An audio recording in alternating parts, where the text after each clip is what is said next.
she a couple of days a week to actually look into it. And she said, yeah, 2 days this year, 1 and a half a day.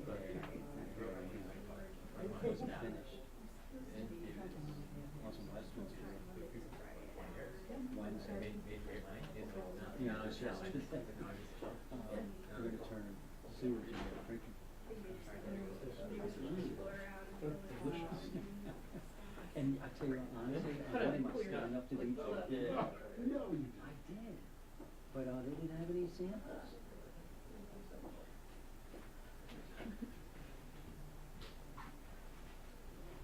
I couldn't do it. I wanted to. But the process they put this through, it's fine. It's okay. It'll be the first jurisdiction in the state. No, not this semester. You do it out west.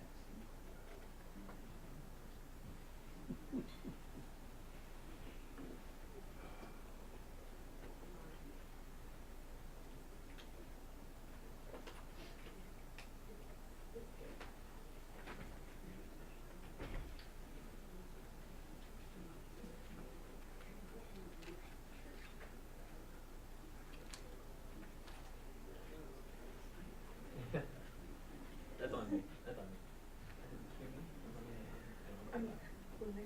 Yeah, go. Fine. No worries. I'll let you know.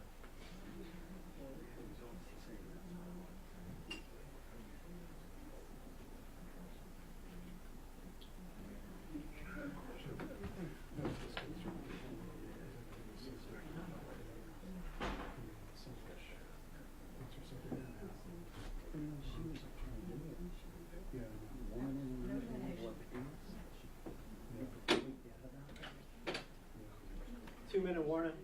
We're ready to go. Everybody ready? Good.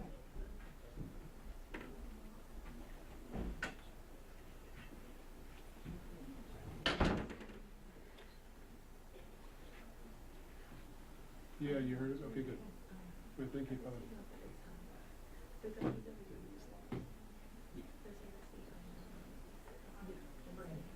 So she and I were having interesting conversations about politics. Because I remember all the people that she was actually surrounded by. It was just interesting process. Intriguing to see a documentary.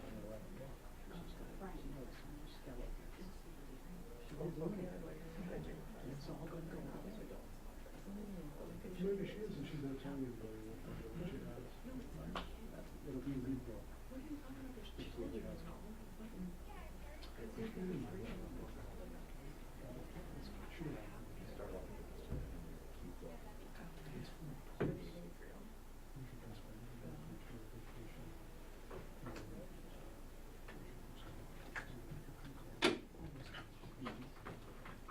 Ready?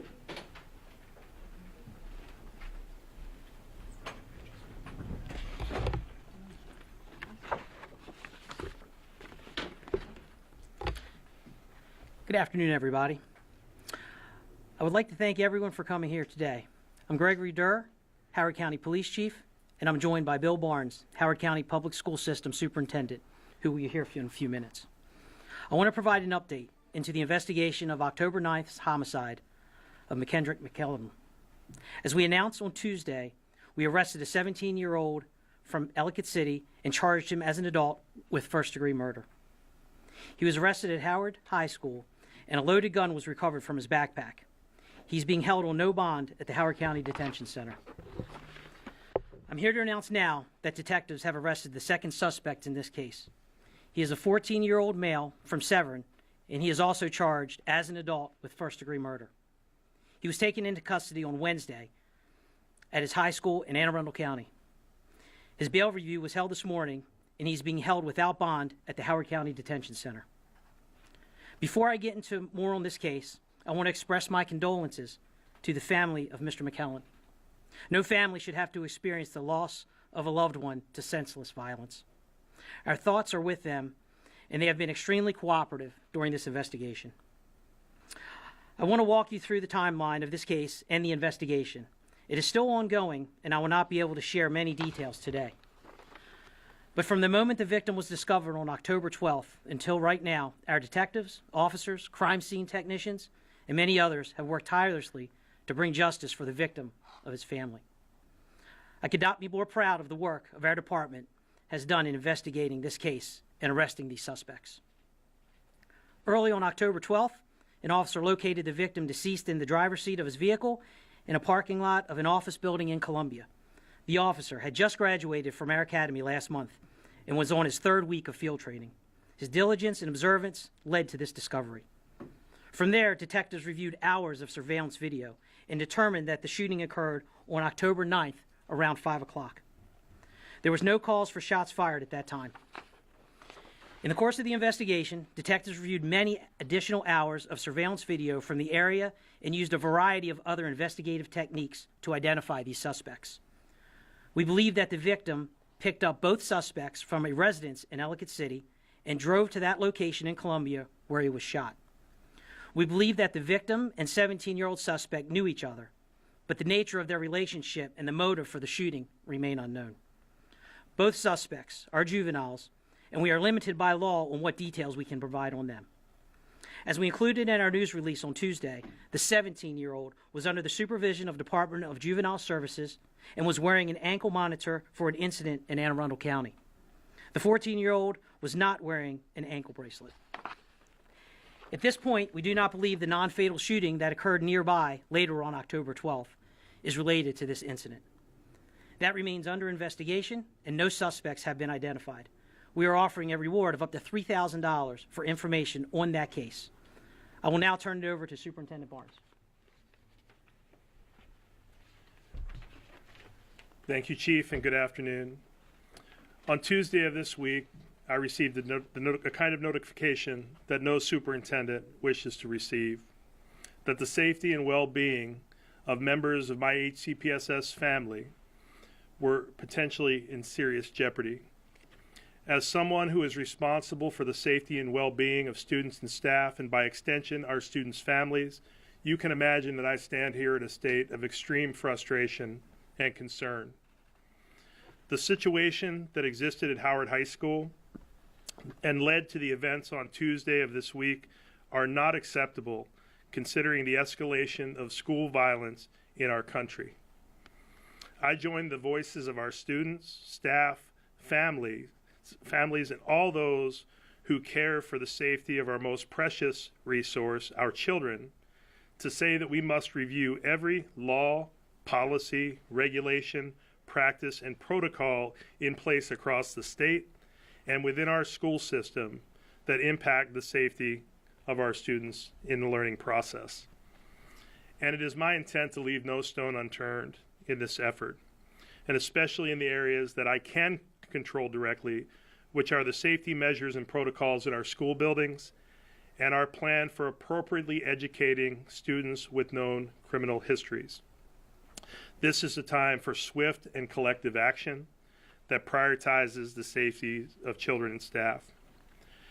Simultaneously, I stand here grateful that the event that unfolded Tuesday at Howard High School resulted in no physical harm to any individual at that school.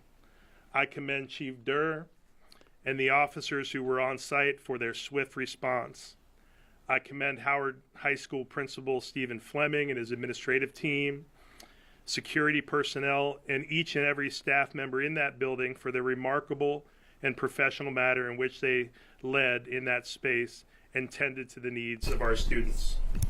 And I also want to thank our Office of Safety and Security, members of our crisis response team, and school system leadership for being available and on site to provide support to students and staff at Howard High School. My gratitude for those staff can't be expressed strongly enough, but while I'm grateful that we're here talking about an event that resulted in no physical harm and the safe removal of a student, it feels like we were way too close to this kind of situation resulting in a very different conclusion. And it's not hard for me to imagine what that alternative outcome might have looked like, because over and over again, we bear witness to horrific scenes of school violence across the United States, in Maryland, and over the past 2 decades. Let me begin by addressing Tuesday's event and the release of subsequent information. We knew that we had a student from a neighboring district who was enrolling in our school system last spring and receiving support from the Department of Juvenile Services. We did not know, because no additional information was disclosed to the school system by the Department of Juvenile Services, the history or nature of the student's prior alleged crimes. We learned yesterday, following the bail hearing, of very serious alleged violent offenses in this individual's past. If this information and data had been available to me prior to yesterday, I assure our community that I would not approve a placement at Howard High School. Good decisions are predicated on accurate data, and I now know that there is important data not available to the school system that informs our placement. Now that we've identified flaws in our current systems, let me talk about how we're going to respond. I want to briefly share the work that's occurred over the first 3 months of my tenure, and then I'll share how we'll accelerate efforts based on the lessons we've learned from this week. Over the past 3 months, we have reviewed and updated our safety plans at each and every one of our schools and office buildings. We've streamlined our school emergency operation procedures to ensure a timely and efficient response in the event of an emergency. And we've provided significant training from our Office of Safety and Security to school administrators related to threat assessments, search and seizure, drug possession, and other critical topics. Additionally, we continuously review and adapt our safety protocols to reflect best practice in collaboration with the Howard County Police Department and the Maryland Center for Safe Schools. School resource officers and other security personnel in schools are trained in de-escalation techniques and follow protocols designed to prioritize the safety and well-being of students and staff.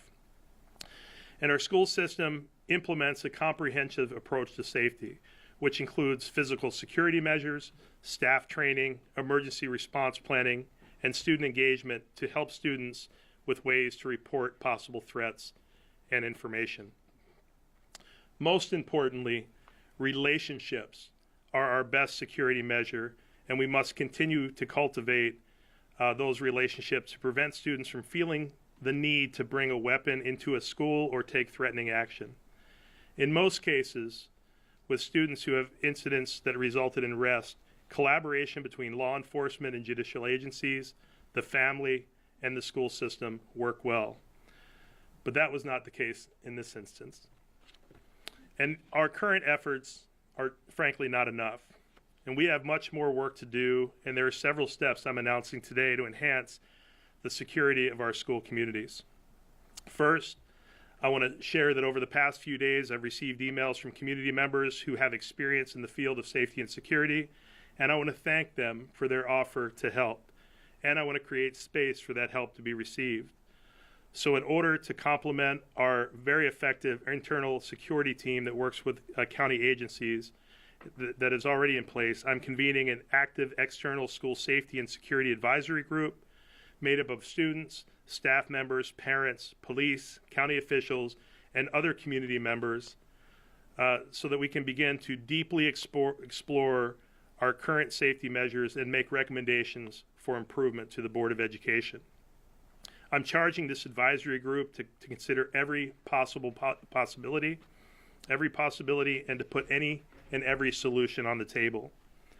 I'm also accelerating their work to implement solutions as soon as possible so that we can inform our upcoming budget season. Second, I've tasked staff to undergo a comprehensive case review for the students, the 48 students who we are aware of having reportable offenses or who have been detained or committed by the Department of Juvenile Services. I need to make sure that each and every student receives an appropriate and most appropriate educational placement, and I will make adjustments accordingly. I want to conclude my remarks by once again thanking Chief Durr and his team for exemplary response and continued partnership We work well together, and when instances like this occur, when crimes are committed within our county, we regularly receive updates and information and can partner to inform placement so that both we are educating students involved in these crimes and we are keeping students and staff safe. I want to thank County Executive Ball, members of the Board of Education, and County Council, and others who have been rallying in support of the safety of our students and staff in schools. We will all need to work together and spend our time identifying the gaps that exist in existing systems that limit my ability to provide education to all students well, while keeping all students and staff safe. I want to repeat that if anybody sees or suspects something that is a threat to school safety, please say something to a school administrator, school resource officer, or counselor, or directly report that suspicion to the Howard County Police Department. We regularly receive notices of potential threats that are able to be mitigated before they become a real danger thanks to the work of the Howard County Police Department. And I'm grateful to our students, community members, and family members who work with us in these instances. School safety is a total team effort. Thank you. Okay, we could take a few questions. Again, the information on this case that we could release from the police side is limited, especially because both suspects are juveniles, but we'll take any questions you may have. So Chief, I'd like to know, what role did the 14-year-old play? Did he know the victim, and who was the triggerman? So it's still under investigation. I can tell you that the victim and the suspects were known to each other, but we're still working on that. Both suspects? I'm sorry. Both suspects, the 14-year-old? I believe so. Okay. You said the 14-year-old that was arrested here was not on an ankle monitor. Can you talk about his previous criminal history if he has one? I'm not aware of any previous criminal history. We weren't provided with that information. Can you talk about the previous criminal history the 17-year-old might have had with Howard County Police? So with Howard County Police, he's had, we know him, but I can't go into detail exactly of what it is, but he's known to us. Well, Mr. Barnes, when you first found out about this incident yesterday from the bail review hearing, given his previous, the 17-year-old's previous criminal history here, what's your statement to DJS about this? Did you call Mr. Schiraldi? What are those conversations going to look like? Well, we work. I have not made a phone call to Mr. Schiraldi. We work closely with the Department of Juvenile Services, and they've been very consistent about what they're unable to share regarding any student that's that we take in, and it became complicated in this case because the crime that was committed by a student in another school district and in another district. And so while it was a reportable offense, I have no evidence, but I'll give the benefit of the doubt that they followed protocol and reported to the school and all those that need to be reported to. But when the student transferred to our district, there was a gap. We had no record, and we're unable to get information from the Department of Juvenile Services. And so my frustration is recognizing there are systemic gaps that resulted in this case, thankfully, only a student possessing a loaded gun in a school and not using a loaded gun in school. Mr. Barnes, given the safety of other students, do you think it's okay that students who have other charges or are under supervision or have ankle monitors, do you think it's okay to have them be sitting next to other students in the classroom? So I think that I want us to be careful. The range of other criminal offenses is large, and the reasons that students might be wearing a monitoring device on their ankle can range from they're a student who could possibly run away, or maybe they were charged with a DUI, and each case is unique in that way. Do I think that a student who is alleged to have committed first-degree murder should be in our schools? I do not. And my placement decision would have been different and reflected that. And so that is the gap that I will doggedly work with elected officials or our community members, our police force, and the Department of Juvenile Services to try to close, because that placement decision can't be hindered. There was no other evidence that would have led us to place this child anywhere but where they were placed. Every other piece of evidence we had in our possession, including the students' behavior in our schools, reflected an appropriate placement. And of course, hindsight being 20/20, that feels like a gross mishit. Did you say that 48 students are under DJS supervision in the school district now? They provide 48 students that receive are in that system. Some are in our schools through placements. Some are still with the Department of Juvenile Services, either being detained or committed to one of the Juvenile Services Educational Program facilities. If you decide not to place a student because he or she is under supervision by DJS, where would that student go? Well, we have we would consider virtual learning solutions. We are legally required to educate all children between the ages of 5 and 21. We have to, even students with who have criminal histories, and that's part of our responsibility we take seriously. And so we would look at some virtual learning options and or other placements. I do want to take this time to proactively talk about our alternative center. We have a school called the Homewood Center, and we have had many community members, and certainly reacting out of fear, I understand that, offer that we should place all students in that center. That is not an appropriate placement for all students who with criminal backgrounds. This is a facility that's focused on alternative education and special education services. And so sometimes it is an appropriate placement, sometimes it's an appropriate placement for transition, but right now our most restrictive educational environment, a virtual learning environment, is the one that would be, I would have utilized in this specific case. Chief, would you talk about the second suspect, the 14-year-old? Did Howard County Police arrest this individual at Anne Arundel High School, or was that Anne Arundel County Police? So Anne Arundel County Police took him into custody. It was under our warrant. We charged him. And did he have a weapon on him? To my knowledge, no. Can you tell us where you arrested him? I don't have that information. I just know it was in Anne Arundel County. It was in a high Was it school. in a school? It wasn't a school. Okay. Can you talk about the weapon that was taken from the 17-year-old? We were led to believe yesterday by the prosecutors in the case that it was a gun that was retrofitted to be like a machine gun. Can you talk about what kind of weapon it was and how much ammunition was found on the suspect? It was a privately made firearm, or a ghost gun, if you will. It was manipulated to be fully automatic, and it had an extended magazine. What about ammunition? It had ammunition. It was loaded. Can you tell us how much? I don't have that information. I think you put this out earlier, but I'd like to ask again, what is the potential motive in all this? So we're working on that. The only thing I can tell you right now is that the victims and the suspects, the victim and the suspects, they were known to each other, but we're still working on all that. Chief Durr, what is your message to the businesses around the area where McLellan was found who might be concerned about safety? So, we're not immune from crime in Howard County here. We are a safe community, but I will tell you that crime does exist. And, again, if you see something, say something. We were fortunate that we had an alert patrol officer, fresh out of the academy, did what we taught him to do and be, observant of his surroundings. But it is a large industrial community. It's a large parking lot. Although it is walkable to the school, you could drive by there. There's pine trees. You would never know that there was a car there. So, Mr. Barnes, just one final question for me. What's your message to parents that this doesn't happen again in Howard County schools? We're going to remain vigilant, and we'll be really thinking of including these immediate actions and responses, and case reviews and placement reviews.